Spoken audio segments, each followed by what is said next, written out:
Ballistic storm, 3:47 a.m. The Persian Gulf, 41 miles southeast of the Strait of Hormuz, the flight deck of the USS Gerald R. Forward is almost completely dark, lit only by the amber chemical glow of wristband markers worn by the deck crew and the faint red pulse of the island's navigation lights. The air smells of JP-8 jet fuel, brine, and the faint electrical burn of electronics pushed to the edge of their thermal tolerances. The sea is a flat black mirror tonight, eerily still for a body of water that is rarely at peace. Below decks, in the Combat Information Center, the overhead fluorescent strips have been dimmed to their lowest setting. Only the cold blue radiance of the AN/SPY-6 radar displays illuminates the faces of the men and women seated at their consoles. It is the kind of light that ages a person faster than sunlight ever could. The strike group commander sits in his elevated chair at the center of the CIC. He has not slept in 31 hours. The empty coffee cup beside him has been there since 11 p.m., and nobody has moved it.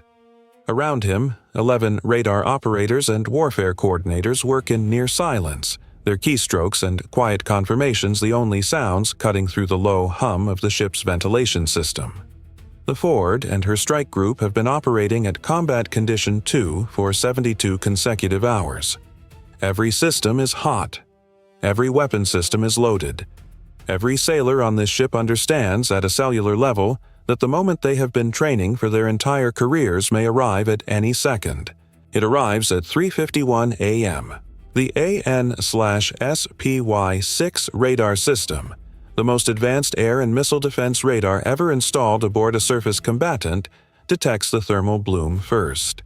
Not one bloom. Not two.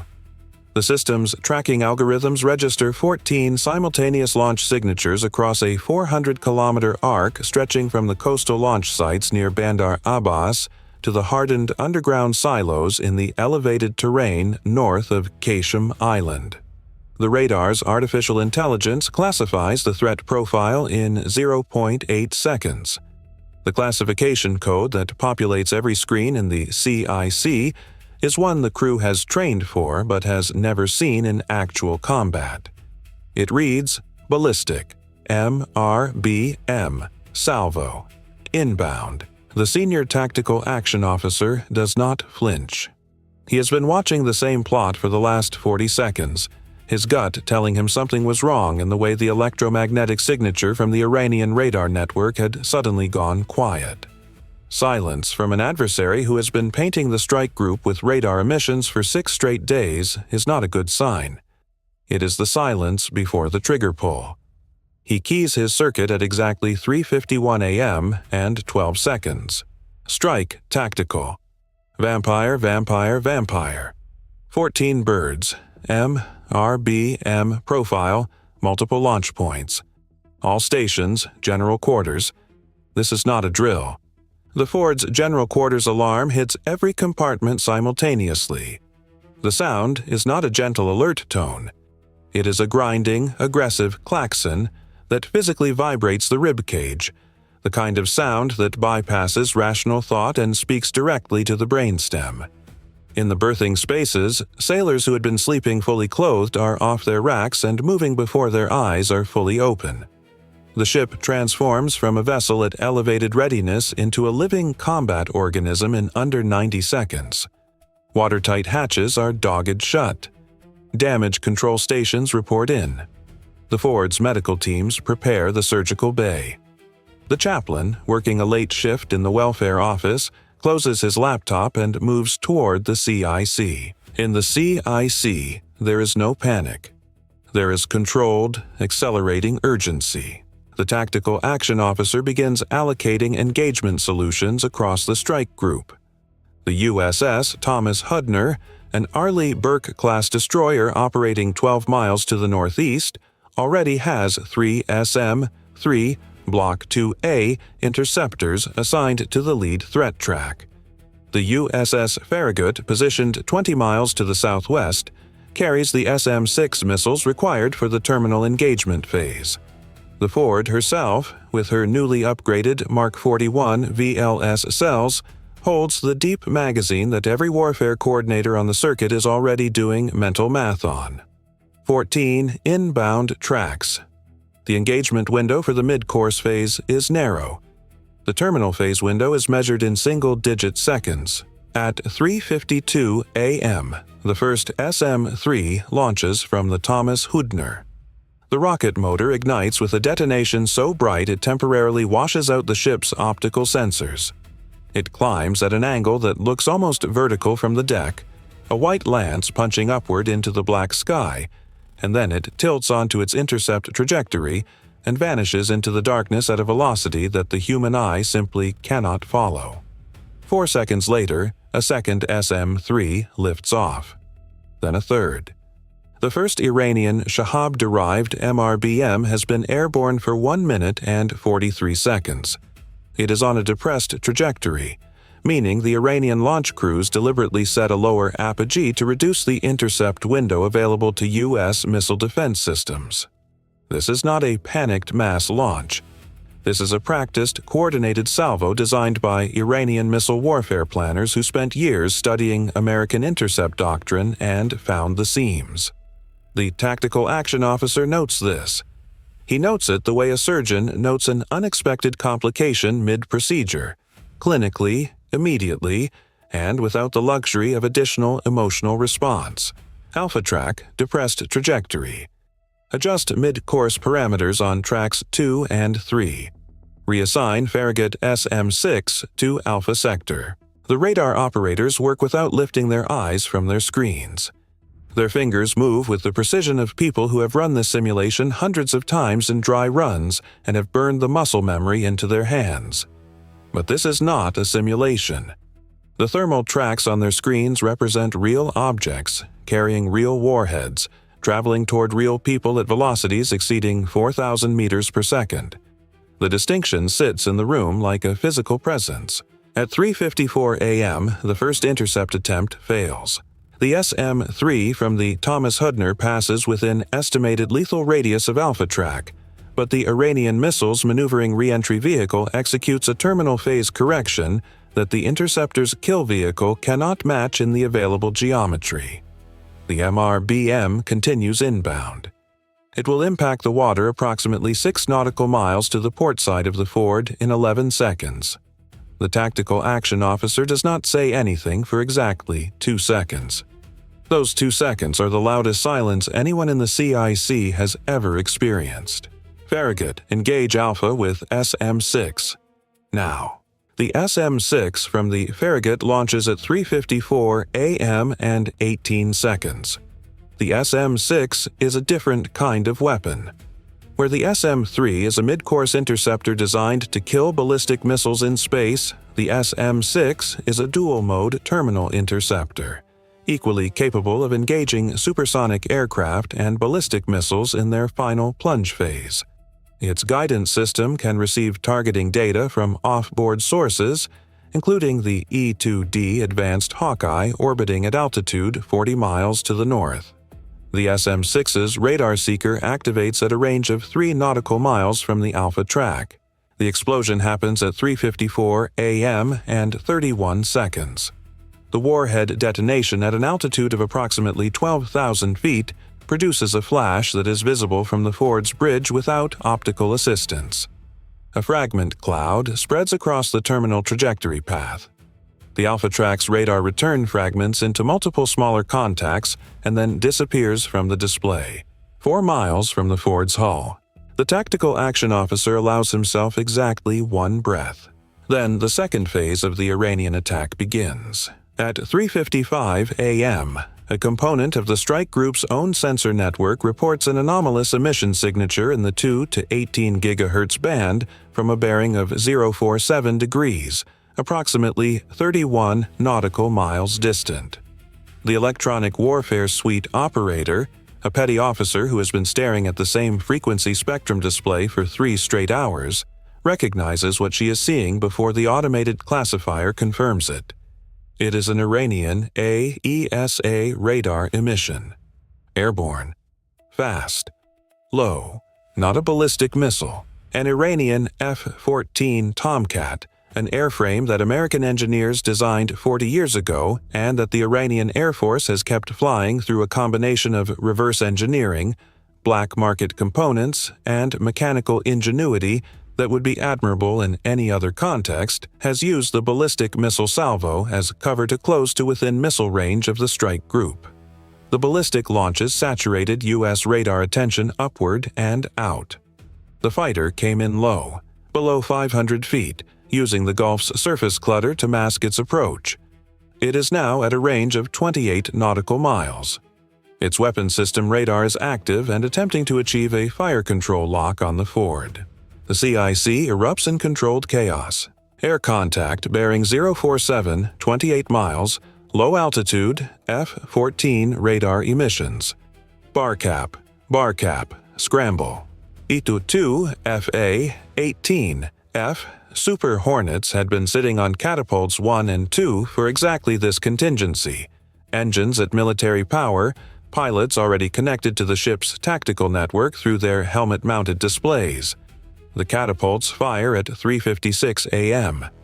The acceleration from 0 to 165 knots in 300 feet is a physical experience that no description fully captures. It is the equivalent of a high-speed vehicle collision, except at the end of it, you are flying.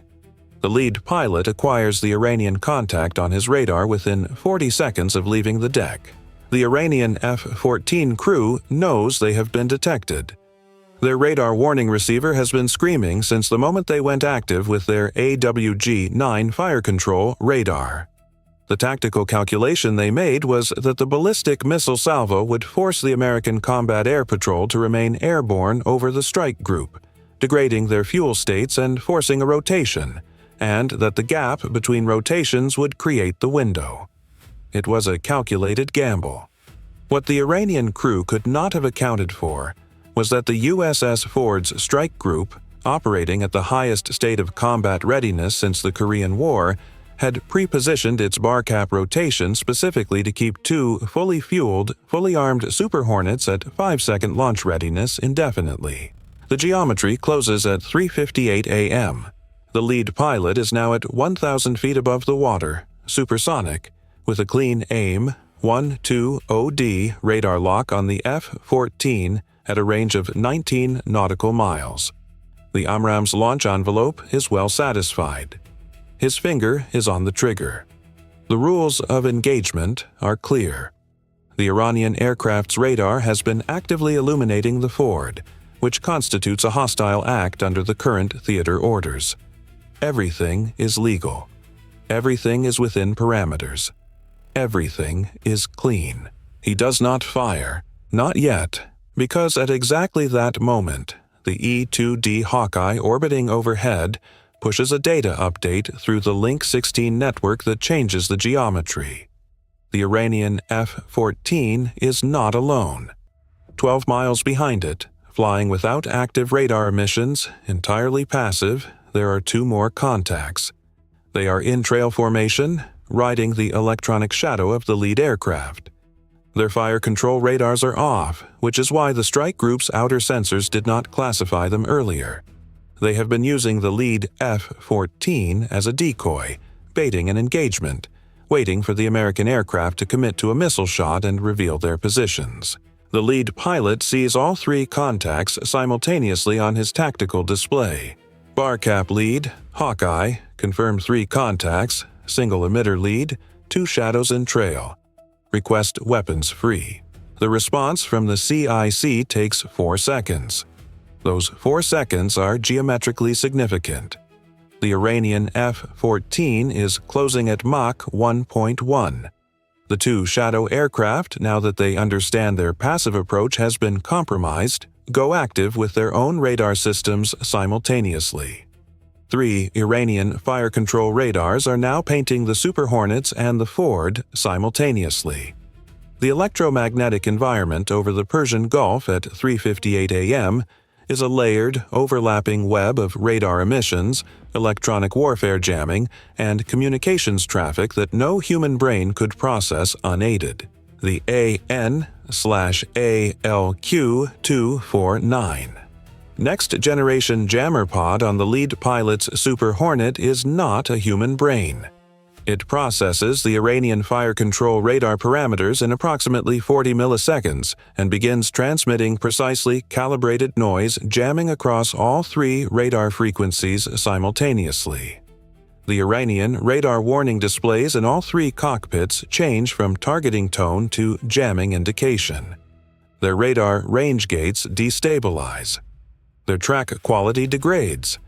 The heads-up display symbology in the Iranian cockpits, which had been showing clean targeting solutions on the American aircraft, begin drifting. In the CIC, the Tactical Action Officer watches the Iranian radar emissions change character on the EW display. The three fire control radars are still transmitting, but their tracking accuracy has collapsed. They are emitting noise into a jammed environment, burning their own transmitters and accomplishing nothing except confirming their positions to every sensor in the strike group's network. Barcap weapons free. All three contacts. At 3:59 a.m., the lead pilot fires two AIM-120D missiles at the lead F-14. His wingman, closing from the south in a pre-briefed pincer, fires two more at the trailing contacts simultaneously. The four missiles are airborne. The Iranian pilots have approximately 14 seconds. The lead F-14 attempts to brake. It pulls hard right and descends toward the water, deploying chaff and flares in a continuous stream that creates a brilliant cascade of thermal blooms visible to every thermal sensor in the strike group. The pilot is experienced. The brake maneuver is aggressive and well executed. At this range, with an AIM-120D in active terminal guidance, it is not sufficient. The first missile guides on the radar return through the chaff corridor. The second missile uses the infrared signature for terminal guidance confirmation. Both of the trailing Iranian aircraft execute hard beam turns and descend to near wavetop altitude. One of them successfully defeats the incoming AIM-120D with a combination of chaff, maneuvering, and the geometric limitation of low-altitude radar tracking over the water. The missile loses the track and self-destructs. The surviving Iranian aircraft turns away from the strike group, accelerating toward the north. The lead pilot acquires it on radar at 19 miles. Barcap lead, Bandit, bearing 042, 19 miles egressing north, defensive. The Tactical Action Officer makes the call in under 2 seconds. Do not pursue. Return to defensive orbit. Farragut, expedite Bravo sector engagement. Because while the fighter threat was developing, the ballistic salvo had not stopped. Of the 14 original MRBM tracks, 8 had been engaged and neutralized in the mid-course and terminal phases. 3 had impacted in open water at safe distances from the strike group due to guidance failures that intelligence analysts will later assess as potentially caused by the strike group's electronic warfare systems degrading the Iranian missiles' GPS guidance receivers. 2 tracks remain active and on terminal approach. One of them is targeted at the Farragut. The Farragut's own CIWS, the 20mm Phalanx close-in weapon system, begins tracking at 4:01 a.m. The system is fully autonomous at this point. Its engagement timeline is measured in the gap between human thought processes, and those gaps are fatal at MRBM re-entry velocities. The Phalanx opens fire at a slant range of 1.1 kilometers. The rate of fire is 4,500 rounds per minute. The incoming warhead section of the MRBM intersects the stream of 20mm tungsten penetrators at 4:01 a.m. and 08 seconds. The warhead casing fragments. Not a clean intercept. Not the satisfying kinetic energy transfer of an interceptor missile hitting a target in clean geometry. The warhead section breaks apart and the larger fragments continue on a modified trajectory, impacted by the velocity change from the Phalanx hits. Most of the fragment cloud misses the Farragut. One fragment, approximately 14 kilograms of steel moving at extreme velocity, impacts the Farragut's starboard superstructure above the waterline. It punches through a communications relay compartment. The equipment inside is destroyed. 3 sailors in the adjacent passageway sustain injuries from the pressure wave. None fatal. All 3 are on their feet and at their damage control stations within 3 minutes. The last inbound track, targeting the Ford, is engaged at 4:01 a.m. by the ship's own SM-3 magazine. 2 missiles fire in rapid succession. The first intercept fails at altitude. The second, SM-3, achieves a proximity detonation at 7,200 feet above the water. The warhead section is destroyed. At 4:02 a.m., the radar displays in the CIC show no additional inbound tracks. The tactical action officer takes his headset off for exactly 4 seconds. He rubs his eyes with the heels of his hands. He puts the headset back on. All stations, strike. Secure from engagement. Maintain general quarters. Begin battle damage assessment. Farragut, what's your status? The reply from the Farragut's commanding officer is measured and precise. Superstructure damage. Communications relay offline. 3 injured personnel, all ambulatory. Propulsion and combat systems fully operational. The crew of the Farragut has just experienced what it means to take a strike and remain in the fight. It is a lesson that will live in that ship's history permanently. In the Ford's CIC, the post-engagement analysis begins immediately. The strike group has expended 11 SM-3 Block IIA interceptors at a unit cost of approximately $27 million each, 7 SM-6 missiles at $4.3 million each, 4 AIM-1, 2 0D AMR-AAM missiles. The financial cost of 12 minutes of active missile defense is somewhere north of $350 million. The logistics officer begins the requisition process for replenishment before the last radar track has fully faded from the display. The magazine is not empty, but it is significantly lighter. The strike group's endurance in a sustained exchange has a hard numerical ceiling, and that ceiling is now closer than it was 48 hours ago. The deck crews work in near silence through the dawn, assessing, repairing, preparing.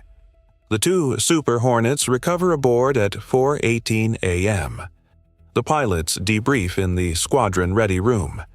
The lead pilot's hands are completely steady. He has been in this profession for 11 years and has never fired weapons in combat until tonight. He notes this in his personal log with the same clinical detachment he uses when recording instrument approaches in instrument meteorological conditions. It is a remarkable thing, the discipline of a professional. By 6 a.m., the Ford's intelligence teams have completed the initial damage assessment of the Iranian launch sites using imagery from overhead assets. Multiple launch vehicles have been neutralized by counter-battery fire from coalition platforms during the engagement window. The underground silo complexes remain intact. This is not unexpected. The next 48 hours will determine whether this was the opening salvo of a sustained exchange or a demonstrative strike that exhausted a significant portion of Iran's ready MRBM inventory. The strike group commander steps onto the flag bridge at 6:15 a.m. The Gulf has turned from black to a deep bronze as the sun rises behind the haze over the Iranian coast. The surface of the water is flat. There is no visible evidence of the battle that occurred here 90 minutes ago. No wreckage, no debris. Just the sea and the fleet and the ships that held the line. The commander looks at the horizon for a long moment. He does not think about the cost in metal or fuel or dollars. He thinks about the 3 sailors on the Farragut who reported back to their damage control stations before the dust had settled. He thinks about the CIWS system on the Farragut that fired autonomously and correctly without any human input and saved that ship. He thinks about the lead pilot who had 4 clean shots and held his trigger until the picture was complete enough to understand. These are not machines operating with mechanical precision. These are human beings, trained to function with machine precision under conditions that machines do not experience. The cost of holding this line tonight was paid in exhaustion, depleted magazines, and 3 sailors who will carry the memory of that fragment impact for the rest of their lives.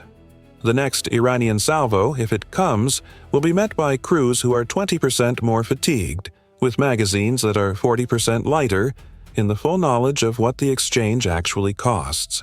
The ocean never forgets what crosses it. But the men and women who sailed into the ballistic storm tonight will carry that reckoning in their bones long after the radar screens go dark, because they are the reason the Ford is still sailing.